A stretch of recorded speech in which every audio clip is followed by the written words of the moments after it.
Bom, e o que é análise fundamentalista, né? Como o próprio nome já sugere, ela vai olhar os fundamentos do negócio, da empresa, do ambiente setorial em que esse negócio está inserido e da conjuntura macroeconômica. E caso seja uma empresa que tenha impactos da economia internacional, seja na compra de insumos, nas exportações e por aí vai, o ambiente internacional tem que ser muito olhado também, né? E nós temos duas formas de abordar isso, né? Chamado análises top-down e bottom-up. O que é análise top-down? Top-down, como o próprio nome diz, é algo que vai de cima para baixo, né? Então, eu identifico o comportamento da economia global, nacional. Então, eu tenho que fazer uma avaliação macroeconômica, de conjuntura macroeconômica, né? Feita essa avaliação, né, suponha que eu veja uma conjuntura macroeconômica favorável.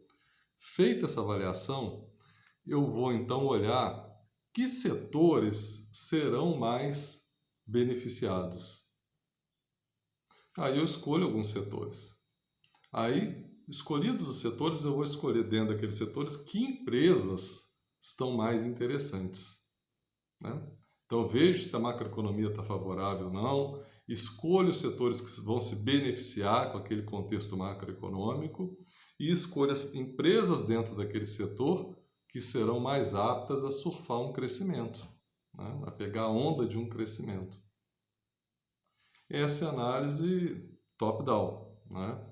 Que contrasta com a bottom-up, de baixo para cima. Na bottom-up eu escolho a empresa, né? O meu critério é olhar a gestão da empresa, se é boa, se tem uma visão de longo prazo, se é comprometida, a contabilidade da empresa, né? O endividamento, as margens. Eu olho tudo isso. Escolhida a empresa, né? Aí é que eu faço uma avaliação daquele setor. Será que está no setor que naquele momento é adequado? Ou será que está numa conjuntura, o país está numa conjuntura macroeconômica que naquele momento é adequado? Então, numa eu olho de cima para baixo e nessa eu olho de baixo para cima, né? Se eu quero fazer um investimento de longo prazo, acima de 5 anos, 10 anos, sou um grande investidor institucional, eu uso bottom-up. O que me importa mais é a situação da empresa. Ela é mais importante do que a situação da macroeconomia, por exemplo. Por quê? A situação da macroeconomia, ela é cíclica. O capitalismo tem essa característica. É claro que na periferia tende a ter altos e baixos mais acentuados, né? Mas em todo lugar, a economia capitalista é cíclica, tem altos e baixos. Se a empresa for boa, ela resistirá a esses momentos de baixa, aproveitará os momentos de alta que inevitavelmente haverá, né? Porque é na natureza do capitalismo. Então tem que escolher uma empresa excelente para suportar as adversidades, as vicissitudes que ocorrerão nesse futuro, porque eu estou fazendo uma compra de longo prazo. Agora, se eu trabalho no curto prazo, no médio prazo, né? Aí eu foco mais a conjuntura macroeconômica, porque naquele momento específico ela pode ser mais determinante, né, do bom desempenho da empresa do que a empresa em si, né? Você está numa conjuntura econômica muito favorável, até a empresa ruim cresce. Então, se eu estou olhando uma perspectiva de um prazo mais curto, é interessante eu focar mais se aquela macroeconomia está boa, se aquele país está numa conjuntura econômica boa, se a empresa está inserida num setor de alto crescimento, né? E, obviamente, eu vou olhar a empresa, mas não com a mesma prioridade que eu olho o contexto macroeconômico e setorial dela, porque no curto prazo isso importa mais. No longo é a qualidade da empresa. Eu vou para o bottom-up, né? Bom, esses são duas formas de você enxergar, né, de você fazer análise fundamentalista. Mas percebam que ela é muito trabalhosa, né? É quase um super-homem que você precisa de ser. tem que entender da economia internacional, da conjuntura econômica nacional, do setor em que a empresa atua e da própria empresa, né? Ou se você está no bottom-up, você tem que entender demais da empresa, mas também vai ter que entender do setor, da conjuntura macroeconômica, da economia internacional. Então, ela é, de fato, uma avaliação muito trabalhosa. Ela é muito exigente do investidor, né? do stock picker. Bom, feita essa primeira consideração, uma questão importante, né? Como é que eu avalio a empresa? Assim, avalio no sentido não apenas de julgá-la, mas de dar um valor para ela. Quanto será que ela vale? Será que ela vale mais ou menos do que ela está sendo negociada no mercado? Aí a gente vai novamente bifurcar em dois caminhos. Eu posso fazer uma chamada análise intrínseca. O que é análise intrínseca? Eu vou olhar para aquela empresa, estudá-la e identificar o quanto que ela valeria de fato. Não o quanto ela estava precificada no mercado, o quanto ela valeria de acordo com a minha avaliação. O método clássico para fazer isso é o valuation, em que eu projeto um fluxo de caixa futuro para essa empresa, né? O quanto de dinheiro está entrando de fato em termos líquidos para essa empresa ao longo de N anos, eu projeto, e eu trago isso ao valor presente. Então, eu tenho que estimar também uma taxa de juros para identificar o quanto que essa empresa vale, a partir dos fluxos de retorno de caixa livre que ela vai gerar ao longo da sua vida, né? Por se basear em estimativas feitas por seres humanos, né? Que obviamente, se estiverem num contexto macroeconômico favorável, serão mais otimistas, num contexto macroeconômico menos favorável, podem ser mais pessimistas. Obviamente, é sujeito a erros, nada que é perfeito, né? Eu também, qual é a taxa de juros que eu vou trazer esses retornos a valor presente, né? Que eu vou descontá-los, né? Eu sei a taxa de juros hoje, eu posso até olhar a taxa de juros longa, né? Hoje os títulos de 10 anos ou de 5 anos estão sendo negociados a uma taxa de juros de tal, mas eu não sei qual vai ser a taxa de juros daqui a 5 anos. É tudo com base em estimativas, né? Mas é o que nós temos, né? A gente trabalha com o que a gente tem. A gente vai criar um parâmetro de valor com base nas informações que nós temos no presente. Não há como escapar isso.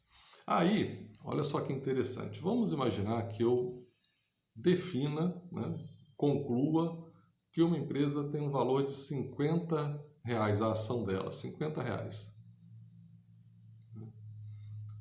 Portanto, se ela estiver no mercado sendo negociada abaixo de 50, portanto, ela estaria barata. Eu compraria. Mas aí entra um conceito que é muito importante, que ajuda muito o investidor, que é a margem de segurança. Normalmente esse conceito é atribuído a um investidor, né, e também escritor, Benjamin Graham, né? É como se fosse o Warren Buffett, o famoso investidor, né, da Berkshire Hathaway, que é o maior investidor de ações do mundo. Ele é um discípulo do Benjamin Graham, né? Chegaram a se conhecer e tudo mais. Ele fala, inclusive, né, ele tem uma frase muito impactante, né, para mostrar a relevância do Graham. Graham tem um livro chamado Investidor Inteligente, que é um clássico, né? Esse livro já deve ter lá os seus 80 anos, mais ou menos. E o Warren Buffett fala o seguinte: se você for ler um único livro na sua vida, que seja esse, né? Então, uma propaganda pesada, né? Porque quem fala isso é o Warren Buffett.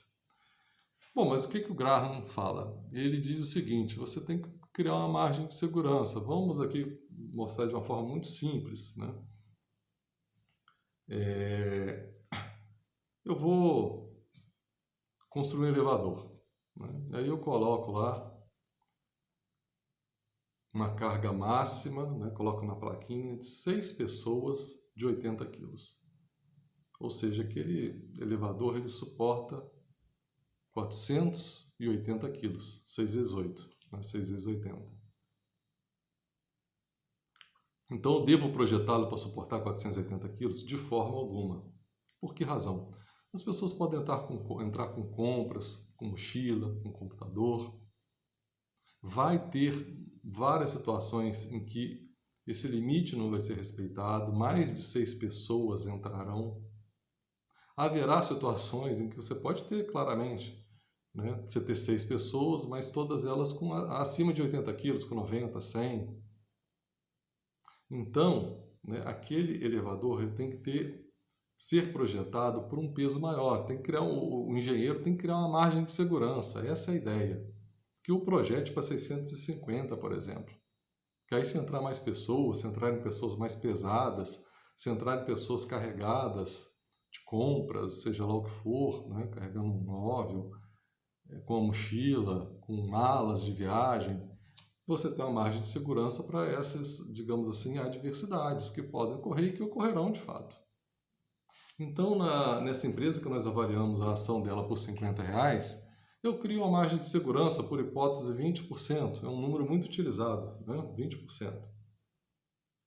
Então, eu falo o seguinte, 20% de 50 é 10. Então, eu olho essa empresa não mais valendo 50, mas valendo agora 40. Então, para ela estar barata de fato, a ponto de eu tomar a decisão de comprar, ela tem que estar abaixo de 40. Que aí, quaisquer adversidades, né, quaisquer problemas, vicissitudes que surjam, né, e a empresa cair um pouquinho, dentro daquele meu parâmetro de 50, está dentro da minha margem de segurança. Então, a empresa está 48. Né? Se eu não uso margem de segurança, vou lá e compro. Surge um problema, ela cai para 44, 43. Né? Eu já estou perdendo uns 10%. Mas se eu usei minha margem de segurança e a comprei a 40 e estipulei 40 como limite, eu não estou comprando essa empresa mais a 48, não me interessa. Mas se ela estiver abaixo de 40, aí sim, eu vou comprar. Tá? Essa é a ideia da margem de segurança, muito importante, tá? Essencial, né, para a tomada de decisão do investidor, porque problemas ocorrem de fato e é bom você ter essa margem. Né? Além da avaliação intrínseca, nós não vamos, né, no nosso curso, avaliar empresas, fazer valuation. Né? Vocês têm que procurar um curso à parte. E há também na internet, vocês procurando isso, a fórmula do valuation já é colocada lá. Aí você coloca lá a projeção de receitas, de fluxo de caixa, taxa de juros para fazer o desconto e tudo mais, você encontra o valor. Né?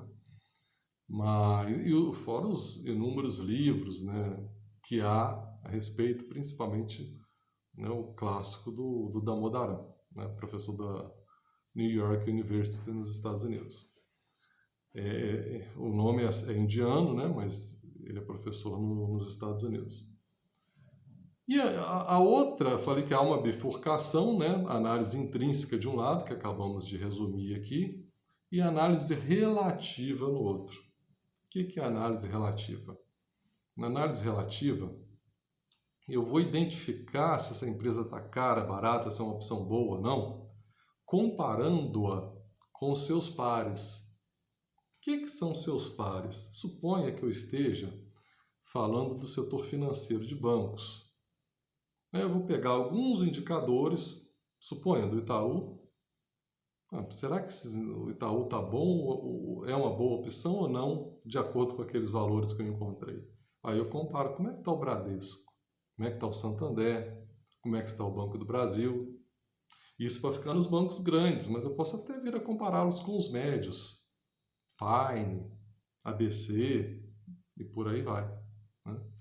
E posso também, às vezes você tem empresas no Brasil que naquele setor só há elas. Né? Por exemplo, na empresa de pet shop, só há uma aqui. Como que eu comparo isso? Aí é uma alternativa viável, é você comparar os pares internacionais. Né? Muitas empresas, principalmente de setores mais modernos, associados à tecnologia, podem não ter uma base de comparação aqui dentro, mas terá lá fora. Né? E que indicadores são esses que eu utilizo para fazer essa comparação? Né? Esses indicadores de análise relativa, também chamados de múltiplos, porque são frações, né? Mesmo quando é um percentual, percentual nada mais é do que uma fração dividida, né, um número dividido por 100. Então é uma fração também. É o que nós vamos começar a olhar com mais atenção nos próximos vídeos.